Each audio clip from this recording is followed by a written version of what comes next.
नमस्कार दोस्तों, आज रविवार और शाम के 8 बज रहे हैं, यानी कि समय हो गया है अपनी पढ़ाई का।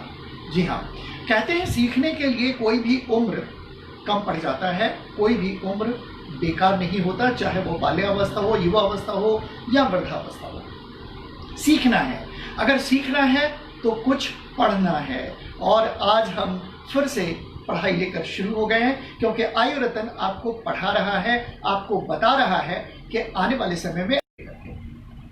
दोस्तों, जैसा कि आपको पहले से मालूम है कि आज का जो विषय है वो है रेस्पिरेटरी सिस्टम, यानी कि श्वसन तंत्र। जी हाँ, रेस्पिरेटरी सिस्टम यानी श्वसन तंत्र। श्वसन तंत्र हमारा एक ऐसा तंत्र है जिसके बगैर हम जीवन की कल्पना ही नहीं कर सकते।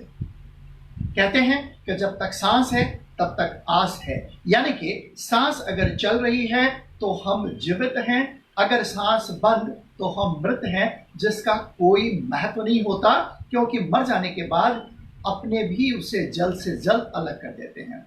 यानी कि श्वास की क्रिया जो है वो बहुत जरूरी है। और ये पूरा जो तंत्र है जिसे रेस्पिरेटरी सिस्टम बोलते हैं, ये जो सिस्टम है ये पूरा का पूरा काम करता है एक टीम वर्क की तरह। जी हाँ, श्वसन तंत्र। आज हम बात करेंगे श्वसन तंत्र की।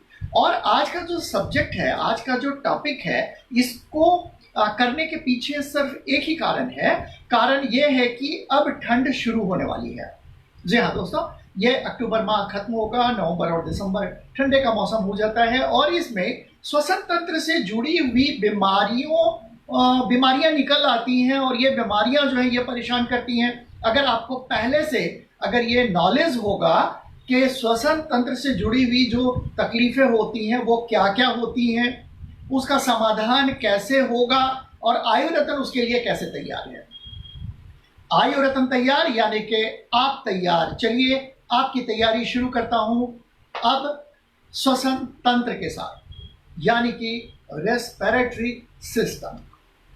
श्वसन यानी रेस्पिरेशन। सबसे पहले तो रेस्पिरेशन क्या है, श्वसन क्या है? सांस लेने की क्रिया है। सांस लेने की क्रिया जो है यह है नॉर्मल रेस्पिरेशन, और इसका जो रेट है वो है 12 से 16 पर मिनट। यानी कि श्वसन तंत्र का जो काम है वो सबसे पहला तो काम है सांस लेना। और ये जो हम सांस ले रहे हैं, यानी कि जो फीलिंग कराता है आपको कि आप जीवित हैं, इसकी जो क्रिया है 1 मिनट में नॉर्मल जो रेस्पिरेशन रेट है 12 से 16 बार पर मिनट, यह हमारा जो फेफड़ा है वो सांस लेता है और छोड़ता है। ये नॉर्मल ब्रीथिंग रेट है। अगर आप दौड़ कर आते हैं तो आपका ब्रीथिंग रेट और हाई हो जाएगा। अगर आप शोकाकुल हैं या आप किसी कारणवश आपका नर्वस सिस्टम अगर ब्रेक अगर है तो आपका ब्रीथिंग रेट कम हो जाएगा। ब्रीथिंग रेट वो घटता और बढ़ता रहता है अकॉर्डिंग टू सिचुएशन पे, लेकिन जो नॉर्मल एक ब्रीथिंग रेट है वो है 12 से 16। तो ये तो हो गया ब्रीथिंग रेट की बात। अब हम बात रेस्पिरेशन की करेंगे, श्वसन की, यानी कि सांस लेना। रेस्पिरेशन सांस लेने की क्रिया है। सांस लेने में 2 कार्य होते हैं। एक कार्य में बाहर की वायु शरीर के अंदर फुसफुस यानी लंग में जाती है, इसे निश्वसन कहते हैं, इनहेलेशन कहते हैं। दूसरे कार्य में शरीर की दूषित वायु बाहर निकलती है, इसे उच्छ्वसन कहते हैं, एक्सहेलेशन, इसे एक्सहेलेशन कहते हैं। और ये दोनों काम जो है ये साथ साथ चलता है। तो यहां 2 बातें आ गई कि ये जो श्वसन तंत्र है, श्वसन तंत्र का जो श्वसन क्रिया है यानी सांस लेने की क्रिया है, इसमें 2 बातें साथ साथ चलती हैं। एक इनहेलेट करते हैं, यानी कि जो हम हवा अंदर लेते हैं उसे इनहेलेशन कहते हैं, और एक्सहेलेशन जिसे हम बाहर निकालते हैं। तो ये नॉर्मल जो श्वसन तंत्र का काम है वो है सांस लेना और छोड़ना। ये तो एक प्राइमरी वर्क काम हो गया। अब बात टोटल सिस्टम की अगर करें, बहुत मैं संक्षिप्त आपको बताना चाह रहा हूं, हालांकि ये एक सब्जेक्ट बहुत बड़ा सब्जेक्ट है और आपकी जानकारी के मुताबिक आपको जितना जानना चाहिए आज मैं उतना ही आपको देने की कोशिश कर रहा हूं कि आपको इतनी जानकारी हो जाए कि श्वसन तंत्र में कहां से कहां तक और क्या क्या काम होता है।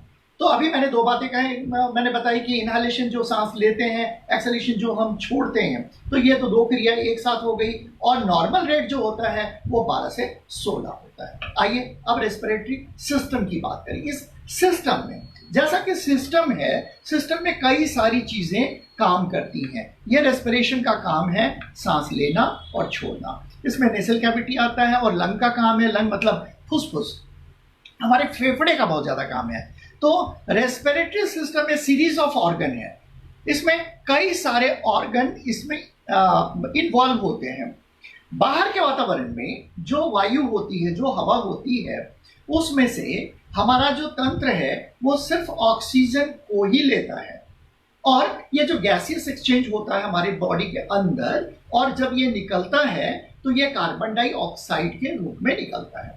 इसमें हमारा लंग जो है, हमारा जो फेफड़ा है वो काम करता है और यही जब फैलता और सिकुड़ता है तो इसे ब्रीथिंग कहते हैं। दोस्तों, रेस्पिरेटरी सिस्टम में एक सीरीज है जिसमें सिर्फ हमारा नाक ही काम नहीं करता, फेफड़ा ही काम नहीं करता। आइए एक नजर डालते हैं कि इसमें कौन कौन से ऑर्गन काम कर रहे हैं, कौन कौन सा ये सीरीज है ये नॉर्मल में। ये देखिए, human respiratory system is a series of organ that is nose, नाक, फेरेंक्स जिसे गलकोश कहते हैं, लैरिंक्स यानी कि गला, ट्रेकिया, श्वसानी, ब्रोंकियस यानी श्वसनी और bronchioles श्वसनालिका। These are the part of our respiratory system. This is the series of organs which is involved in our respiratory system. तो respiration कहाँ से शुरू होता है? नाक से शुरू होता है, नेसल कैविटी से, फिर ये फेरिंक्स में आता है, या लैरिंक्स से होते हुए ट्रेकिया यानी कि बीर्च में जो एक वेंट पाइप होता है वहां से होते हुए ये ब्रोंकिल्स हमारे फेफड़े में आता है, फिर वहाँ कई सारे उसमें पार्ट है, वहां जाकर के वो चले जाता है और वहाँ काम अपना शुरू करता है और काम करने के बाद कार्बन डाइऑक्साइड निकालता है। यह है एक सीरीज जिसमें कि इतने सारे ऑर्गन इन्वॉल्व हैं। ये मैंने मोटे तौर पे बताया। अगर पूरे ऑर्गन के बारे में अगर आप जानना चाहें, रेस्पिरेटरी सिस्टम, एक नजर आप डालें तो आपको पता चलेगा कि ये रेस्पिरेटरी सिस्टम कितना बड़ा है। This are the respiratory system के है कि respiratory system is the network of organ that tissue help for the breath. अब जब ब्रीथिंग की बात आई, जो सांस लेने की क्रिया है, सांस लेने की क्रिया क्या है? जब हम लोग लिए फेफड़ा फूला और वो पिचका, ऐसे में जो गैसेस एक्सचेंज होता है यह हमारे लंग के थ्रू होता है, यह हमारे ब्लड वेसल्स में चले जाता है एयरवेज के थ्रू, और हमारे जो मसल्स हैं ये पावर जो है इसमें आता है और ये लंग को पंप करता है। तो यह रेस्पिरेटरी सिस्टम का पार्ट है और ये सभी मिल के काम करते हैं। ये ऐसा नहीं कि सिर्फ फेफड़ा अपना काम कर लिया, ये सभी मिल के काम करते हैं। और एक तरह से कहा जाए तो हमारे बॉडी के जो एयरवे से निकलने वाली जो टॉक्सिन्स हैं इसे ये निकालता है। This are the series of the organ. ठीक है, तो अभी मैं आपको बताऊं कि इसका फंक्शन क्या है। रेस्पिरेशन, सांस लेना एक क्रिया हो गया, अब इसका काम क्या क्या है आइए एक नजर अब इस पर डालते हैं कि आखिर ये काम क्या क्या करता है। ब्रीथिंग की बात अगर मैं करूं तो हमारा जो रेस्पिरेटरी सिस्टम है वहां गैसियस एक्सचेंज होता है। सबसे पहला काम हमारा गैसियस एक्सचेंज होता है। कहने का मतलब जो हम ऑक्सीजन लेते हैं वह फेफड़े में जाता है और ये जो फेफड़ा है, हमारा जो लंग है, यहां गैसियस एक्सचेंज होता है। जब गैसियस एक्सचेंज होता है तो लिया हुआ जो ऑक्सीजन है ये ब्लड में चले जाता है और ब्लड का जो इम्प्योर यानी अशुद्ध हवा है वो वापस आता है जो कार्बन डाइऑक्साइड के रूप में कन्वर्ट हो जाता है। तो पहला काम हो गया गैसियस एक्सचेंज। यहां गैस एक्सचेंज करता है, ऑक्सीजन जाता है, कार्बन डाइऑक्साइड बाहर आता है। अब है ब्रीथिंग। तो सेकंड पार्ट हो गया इसका breathing, second point that is the breathing, यानी सांस लेने की क्रिया, मूवमेंट ऑफ एयर। अब ये जो ब्रीथिंग है, एक तो गैसियस एक्सचेंज की बात हमने की कि गैस अंदर गया और बाहर निकला, अब इसी मूवमेंट को, ये जो मूवमेंट हो रहा है इसको ब्रीथिंग कहते हैं। और ब्रीथिंग के साथ साउंड प्रोडक्शन, आवाज, जो आवाज हमारे गले से आ रही है, जो हम बात कर रहे हैं, हम गुनगुनाते हैं, हम गाते हैं, हम रोते हैं, तो ये जो गले का जो काम है वो रेस्पिरेटरी सिस्टम के अंतर्गत ही आता है। आप जब गीत गाते हैं, लंबे सुर लगाते हैं, तो उसके लिए ऑक्सीजन की जरूरत होती है, हवा की जरूरत होती है बहुत ज्यादा। तो हमारा जो फेफड़ा है वो क्या करता है, हमारा जो लंग है वो बहुत ज्यादा एयर ले लेता है, और जब आप गाते हैं तो हमारा जो साउंड निकलता है वोकल कॉर्ड से, वहां पर वो फोर्स देता है, आपको लंबे समय तक सुर लगाने में साथ देता है। तो इस तरह से ये साउंड प्रोडक्शन में काम आता है। अब उसके बाद का जो काम है बड़ा इंटरेस्टिंग काम है, जैसे हम नजरअंदाज करते हैं, दैट इज ओल्फैक्टरी असिस्टेंस, यानी सेंस ऑफ स्मेल। अब एक्सपिरेटरी, अब सोचने की बात है कि एक्सपिरेटरी सिस्टम को सिर्फ हम इतना समझते थे, सांस लेना छोड़ना, सांस लेना और छोड़ना, यह एक्सपिरेटरी सिस्टम। जी हाँ, इतना के साथ साथ अब बारी आती है हम जो सूंघते हैं, यानी हम जो स्मेल करते हैं, ये भी हमारा रेस्पिरेटरी सिस्टम ही रिस्पॉन्सिबल है कि आपको सेंस से इंट्रोड्यूस कराए कि ये अच्छा है, ये बुरा है, ये सुगंधित है, ये दुर्गंध है, ये खाने वाली चीज है, ये फेंकने वाली चीज है, वगैरह वगैरह। तो ये जो सेंसेशन पार्ट है ये वहां होता है, ऑल्फैक्टरी सेंसेशन का काम करता है। अगर हम बात करेंगे गैसियस एक्सचेंज की, हमने बात की, हमने ब्रीथिंग की बात की, जो सांस लेने की क्रिया है, सांस लेना और छोड़ना, हमने साउंड प्रोडक्शन की बात की कि आवाज जो हमारी आती है वो हमारे अंदर से आती है, ऑल्फैक्टरी से असिस्टेंस यानी सेंस, हमारा जो ऑर्गन जो है हमारा, ये सेंस ऑर्गन जो है, जिसे हम कहते हैं कि स्वाद चखना, तो चखने का काम तो जीभ करता है, लेकिन श्वास के द्वारा इंटरनली ब्रेन को मैटर पहुंचाने, जो मैसेज देने वाला है वो है हमारा ब्रीथिंग सिस्टम। अब बात आती है प्रोटेक्शन का। अब ये जो सांस लेने की जो क्रिया है, इसमें इन्वॉल्व क्या होता है साहब, इसमें इन्वॉल्व होता है हमारा जो हम डस्ट, यानी हम रास्ते में चल रहे होते हैं, जो डस्ट होता है हमारा, तो नाक का जो म्यूकस मेम्ब्रेन है, ये माइक्रोब्स जो भी, अगर छोटे छोटे कण भी अगर कोई चले जाते हैं या डस्ट चले जाता है, ये जो हमारे नाक में जो हेयर होते हैं ना, वहाँ ये उसे रोक लेता है। तो ये प्रोटेक्शन का काम करता है, coughing, cilia and the coughing का काम। तो ये this are the function of respiratory system. ये 5 रेस्पिरेटरी सिस्टम के फंक्शन हमने बताए कि पहला तो गैसियस एक्सचेंज होता है, दूसरा ब्रीथिंग का काम होता है, तीसरा साउंड प्रोटेक्शन होता है, चौथा ऑल्फैक्टरी असिस्टेंस या सेंस ऑफ ऑर्गन, यानी कि सेंस जो है हमारा वो स्मेल वगैरह ये सब देता है। उसके बाद है प्रोटेक्शन, जो बाहर से प्रोटेक्ट करता है, लंबे कचड़े नहीं जा सकते, छोटे कण नहीं जा सकते, ये नाक को नाक से प्रोटेक्शन करता है। अब चूंकि ये लंग है और ये लगातार काम कर रहा है, जन्म से लेकर मृत्यु तक काम करता है, अब इसमें कहीं ना कहीं कोई खराबी आनी शुरू होती है। अगर इसको डिजीज बोले तो ये कौन कौन से डिजीज हो सकते हैं, वैसे तो डिजीज बहुत सारे हैं, लेकिन हमारा जो रेस्पिरेटरी सिस्टम है, हमारा जो ये श्वसन तंत्र है, इस श्वसन तंत्र में जो बीमारियां होती हैं वो स्पेशली 8 तरह की होती हैं। अस्थमा यानी दमे की शिकायत, chronic obstetric pulmonary disease COPD आपने सुना भी होगा, क्रॉनिक ब्रोंकाइटिस ये होता है, emphysema, lung cancer, cystic fibrosis, pneumonia, pleural effusion, ये सभी बीमारियों के नाम हैं जो हमारे रेस्पिरेटरी सिस्टम को होता है, श्वसन तंत्र को होता है। ये कई तरह की बीमारियों के बारे में मैंने बताया, जिसमें आप बहुत कॉमनली अगर आप जानते हैं तो आप निमोनिया जानते हैं, निमोनिया आपने सुना हुआ है, प्लूराइसिस हो जाता है वो आपने सुना हुआ है, लंग कैंसर के बारे में आपने सुना है, आपने COPD के बारे सुना है यानी पल्मोनरी डिजीज जो क्रॉनिक हो जाता है, आपने अस्थमा के बारे, दम्मा के बारे में सुना है। ये रेस्पिरेटरी सिस्टम से जुड़ी हुई बीमारियां हैं। अब इसमें होता क्या है हमारा जो रेस्पिरेटरी सिस्टम में लंग जो है, हमारा जो फेफड़ा है, वहाँ कुछ इस तरह के चेंजेस आते हैं। जैसे अस्थमा अगर होता है, किसी को दमा अगर होता है, तो ये जो हमारा आप कह सकते हैं विंड पाइप जो है, जहाँ से इसको एल्वली बोलते हैं, यहाँ होता ये है कि लंग के जो ये ट्यूब्स होते हैं वहाँ ये कंजक्शन आ जाता है, ये छोटा हो जाता है, जिसमें पूरी तरह से हवा हमारा नहीं कवर कर पाता, जिसके वजह से बार बार सांस लेने की इच्छा होती है और यही अस्थमा में कन्वर्ट हो जाता है, लंबे सांस की जरूरत होती है। ये आप देख रहे हैं यहाँ बिल्कुल फ्री है और ये देख रहे हैं बिल्कुल कंजक्शन है। उसी तरह से यहाँ देखिए, ये लगभग ब्रोंकाइटिस हो या अस्थमा हो या किसी भी बीमारी में, लंग वाली बीमारी में अक्सर हमारा जो फेफड़ा है उसकी जो नलियां हैं वो बहुत महीन होती हैं, उसमें इस तरह का स्वेलिंग आ जाता है, वो फूल जाता है और इस तरह से एयर पैसेज जो है ये ब्लॉक होना शुरू हो जाता है, जिसमें डीप ब्रीथिंग की ज़रूरत होती है, शॉर्ट ब्रीथ हो जाता है, लंबी लंबी छोटे छोटे सांस आते हैं। इस तरह से दमे की बात अगर होती है तो दमे के पेशेंट को आपने देखा होगा किस तरह से वो बिहेव करते हैं।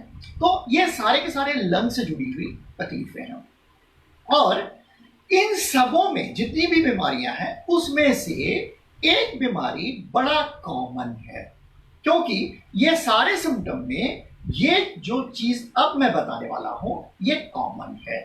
चाहे वो दमे की बात अगर हो, वो प्लूरिसी की बात हो, अगर वो लंग से जुड़ी हुई कोई भी तकलीफ होती है तो उसमें खांसी जरूर होती है। जी हाँ दोस्तों, आज हम बात करेंगे खांसी की। जी हाँ, अब ये खांसी जो है, ये खांसी क्या होता है? साधारणतया बदलते मौसम का बॉडी पर अटैक सबसे पहले खांसी के रूप में सामने आता है। सूखी खांसी जहां गले के दर्द का कारण, तो वहीं कफ वाली खांसी सांस की परेशानियों की कारण बन जाती है। देखा आपने, यानी कि कफ, खांसी, हम में से सबको कभी ना कभी तो खांसी जरूर हुई होगी और ये खांसने की जो क्रिया है ये कितनी तकलीफदेह होती है आप समझ सकते हैं। अब अगर कंपेयर कीजिए बच्चों के बारे में, तो अगर बच्चे खांसते हैं तो उन्हें कितनी तकलीफ होती होगी, आप इस बात को जरा महसूस कर सकते हैं। और जब खांसी की बात आती है तो आपको सुझाव देने वाले एक नहीं अनेक मिल जाते हैं और सभी कुछ इस तरह की बात करते हैं। तो खांसी दूर करने के कारगर घरेलू उपाय लोग बताना शुरू करते हैं। शहद ले लो, काढ़ा ले लो, फलाना कप सिरप ले लो, फलाना चीज सूंघ लो और ये खा लो, वो खा लो, वगैरह वगैरह। ये देख रहे हैं आप, ये घरेलू जो नुस्खे होते हैं इसका उपयोग हम पहले करते हैं। हम सचेत नहीं होते, हम अपने आप को तैयार नहीं करते कि अच्छे डॉक्टर से मिल लें या फिर इसका कोई सटीक इलाज करवाएं। हम घरेलू नुस्खे के पीछे पड़ जाते हैं और कहीं ना कहीं कुछ ये खा लो, वो खा लो, वो खा लो, वगैरह वगैरह करते हैं। चलिए, sign and symptom of cough अब देखते हैं। सिम्टम क्या होता है खांसी जब किसी को होती है तो? रनिंग और स्टिफी नोज, सबसे पहले नाक जो है, नाक से पानी आना शुरू हो जाता है या नाक स्टीफ हो जाता है, ठीक है। The feeling of liquid running down to the back of your throat, गले में लगता है कि कुछ चल रहा है, पानी सा उतर रहा है, इस तरह की बात होती है। हमेशा गला साफ करने की इच्छा होती है, कभी कभी आवाज भी बैठ जाता है, होर्सनेस हो जाता है, विजलिंग साउंड या शॉर्टनेस ऑफ ब्रीथ हो जाता है, यानी कि सांस छोटी छोटी चलनी शुरू हो जाती है। हर्टबर्न हो सकता है, कलेजे में दर्द और जलन सी महसूस होती है, मुंह का स्वाद खट्टा हो जाता है और कभी कभी जब ये सीवियर हो जाता है तो मुंह से खून भी आ जाता है। ये है सिम्टम साधारणतया खांसी के। रेस्पिरेटरी सिस्टम जब कभी भी अफेक्टेड होना शुरू होता है तो कहीं ना कहीं खांसी अपना रोल दिखाता जरूर है, चाहे वो शुरू में दिखा दे, चाहे वो बीच में दिखा दे, चाहे वो अंत में दिखा दे, यानी खांसी कहीं ना कहीं वो इन्वॉल्व होता है। तो खांसी जो होता है, इसके सिम्टम हमने बताए कि ये सिम्टम होता है खांसी होने से। और इसके जो कारण है, रिस्क फैक्टर क्या है, इसके कारण क्या है, कॉजेज ऑफ द कफ, आइए देखते हैं। इसका एक्यूट कफ जो होता है, यानी कि बिल्कुल नई सर्दी और पुरानी सर्दी यानी खांसी में पुरानी खांसी और नई खांसी में डिफरेंस है थोड़ा सा।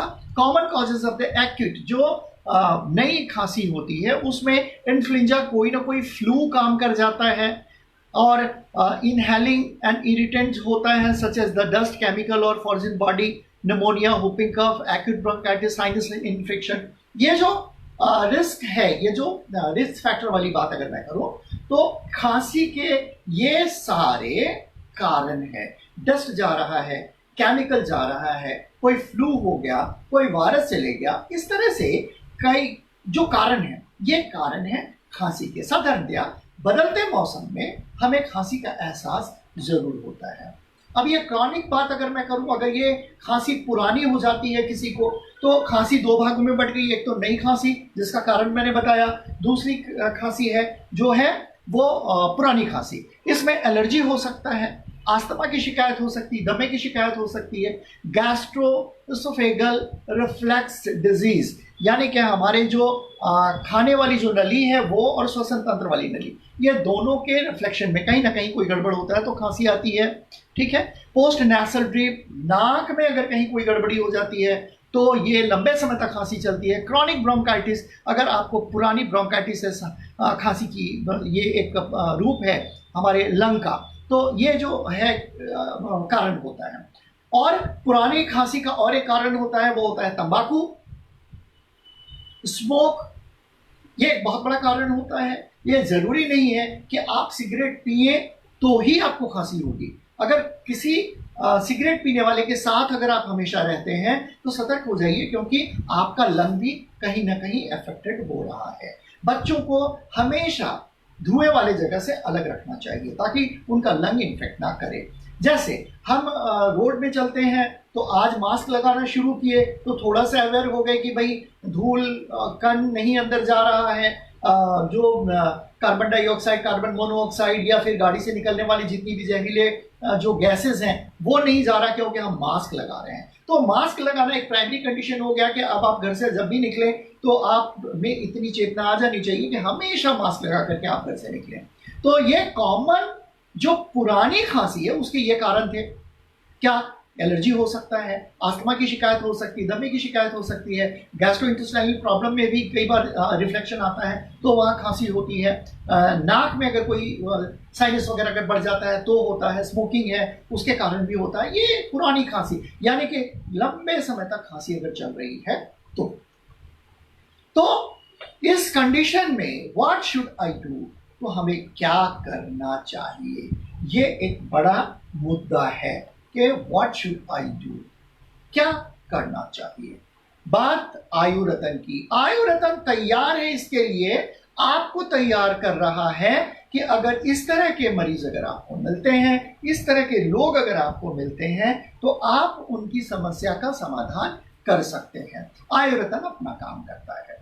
अक्सर आप को ऐसे लोग मिल जाते होंगे जो ये कहते हैं कि मेरी खांसी तो जा ही नहीं रही है, मैंने सारे टेस्ट करवा लिए लेकिन कहीं टेस्ट में कोई रिपोर्ट नहीं आ रहा है, लेकिन खांसी जो है ये हमेशा लगातार चलती आ रही है।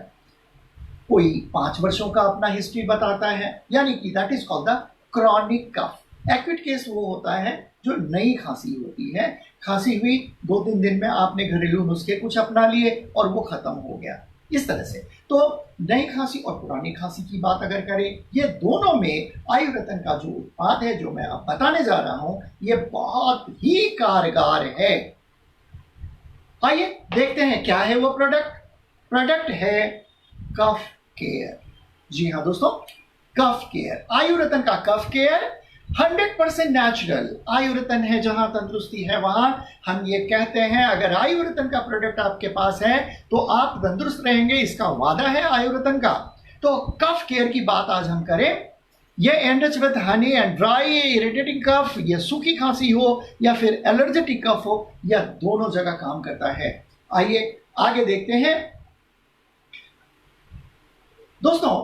ये जो खांसी है, खांसी सिम्टम है कि आपके रेस्पिरेटरी सिस्टम में कहीं ना कहीं कुछ ना कुछ गड़बड़ होने वाला है और हो रहा है या हो चुका है। जैसा कि मैंने कहा कि पुरानी खांसी, अगर ये पुरानी खांसी अगर है तो कहीं ना कहीं लंग डिस्टर्बेंस है, लंग में कहीं ना कोई प्रॉब्लम है, तो इसके लिए चिकित्सकीय सलाह लेना भी जरूरी है। लेते रहें। आइए देखते हैं कि आखिर हमारा जो कफ केयर है, कफ केयर के जो इंग्रेडिएंट हैं वो क्या है। एक नज़र हम इंग्रेडिएंट पर डालेंगे और तब हमें पता चलेगा कि ये 100% नेचुरल कैसे है। ये है इसके इंग्रेडिएंट। आइए एक नज़र में मैं इसके दिखा दूं।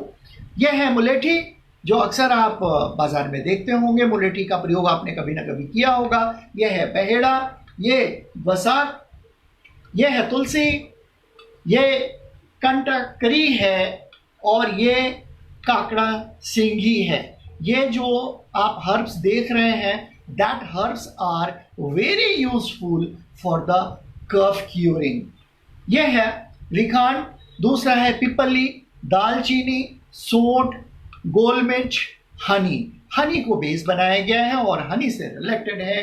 तो ये जो आपने देखे कुछ खास जड़ी बूटियां, ये जो हर्ब्स हैं, दीज आर कंप्लीटली नेचुरल। दूसरी बात है कि आयुर्वेदन हमेशा प्रोडक्ट बनाते वक्त क्वालिटी से समझौता नहीं करता, यानी कि हम जो प्रोडक्ट बनाते हैं वो क्वालिटी प्रोडक्ट होता है। एक नजर फिर से हम डालें इसके इंग्रेडिएंट पे। जी हाँ, चलिए एक बार देख लेते हैं, फिर से एक बार इंग्रेडिएंट को देखते हैं। मुलेठी है, यह है बहेड़ा, यह वसाख है, तुलसी, कंटकरी है, काकड़ा सिंघी है, विकान है, पिपली है, दालचीनी है, सोंठ है, गोल मिर्च है और हनी है। ये इंग्रेडिएंट इसके मुख्य इंग्रेडिएंट हैं जिसके लेकर के बनाया गया। अब इसके डोज की बात अगर मैं करूं तो इसका ये खाने में बड़ा स्वादिष्ट है, इसे लेने में यह बहुत ही स्वादिष्ट है। अब इसके डोज की बात मैं करूं तो बच्चों को 1 चम्मच, जी हाँ, बच्चों को 1 चम्मच 2 से 3 बार देने की जरूरत है। बड़ों को 2 चम्मच 2 से 3 बार, या फिर आप अपने हेल्थ जो सुपरवाइजर हैं, हेल्थ जो केयर कर रहे हैं आपका, आप उनसे पूछ सकते हैं कि क्या इसे मैं डोज बढ़ा सकता हूं। वो आपको बताएंगे कैसे आप डोज बढ़ाएंगे। ये दोनों तरह के, यानी कि खांसी चाहे वो सूखी हो चाहे वो बलगम वाली हो, ये दोनों तरह की खांसी में अपना पूरा पूरा काम करती है। दोस्तों, तो ये जो जाड़ा आ रहा है, ये जो ठंड का मौसम आ रहा है, मैं समझता हूं आप खांसी से सुरक्षित तो रहेंगे ही, अपने बच्चों को सुरक्षित रखेंगे और इसे बिजनेस के रूप में अपना के लोगों की खांसी दूर करेंगे। जी हाँ, अब कुछ प्रिकॉशंस, वो प्रिकॉशन आपको रखना बहुत जरूरी है, ये आपको बताना भी है, क्योंकि हम जानते हैं कि खांसने से कई तरह की बीमारियों फैलाती हैं। तो पहला तो जब आप खांसते हैं तो मुंह पे हाथ जरूर रखें। खांसने से कई तरह के जो वायरस है हमारे मुंह से निकल करके बाहर वातावरण में फैल जाते हैं और लोगों को कहीं ना कहीं इफेक्ट करता है। इसलिए क्यों नहीं, अगर आपको खांसी अगर हो रही है तो मुंह पे हाथ रखें, रुमाल रखें, या फिर क्यों नहीं से उसको प्रोटेक्ट करें। गर्म पानी का इस्तेमाल जरूर करें, ठंडा पानी कतई ना पिए। इससे आपका जो लंग है वो आपका सुरक्षित रहेगा, खांसने में सुविधा होगी। आपको खांस रहे हैं तो कफ आसानी से आएगा बाहर। हमेशा वार्म वाटर का प्रयोग करें, कोल्ड वाटर ना लें, इससे आपका लंग सुरक्षित रहेगा। यह प्रिकॉशन है और ये इस प्रिकॉशन को अगर आप अपनाते हैं और आयुर्वेदन का कफ केयर लेते हैं तो जाहिर सी बात है कि आप बिल्कुल कफ से निजात पा सकते हैं। जी हाँ, आयुर्वेद अपनाओ। आयुर्वेद लोग अब अपनाने लगे क्योंकि यही एक ऐसी पुरानी पद्धति है जिससे आप स्वस्थ रह सकते हैं। और स्वस्थ कैसे रह सकते हैं? आप डिप्रेशन में अगर चले गए तो वहां से आप बाहर आ सकते हैं, स्ट्रेस खत्म हो सकता है, फोबिया खत्म हो सकती है, एंजाइटी खत्म हो सकती है और वगैरह वगैरह वगैरह वगैरह जितनी भी तरह की बीमारियां हैं आप उसे निजात पा सकते हैं, बशर्ते कि अगर आप आयुर्वेद को अपना लेते हैं। जी हाँ, आयुर्वेदन है जहां, तंदुरुस्ती है वहां। Wish you good health. नमस्कार। अगले रविवार फिर से नए सब्जेक्ट के साथ लेता हूं विदा। नमस्कार।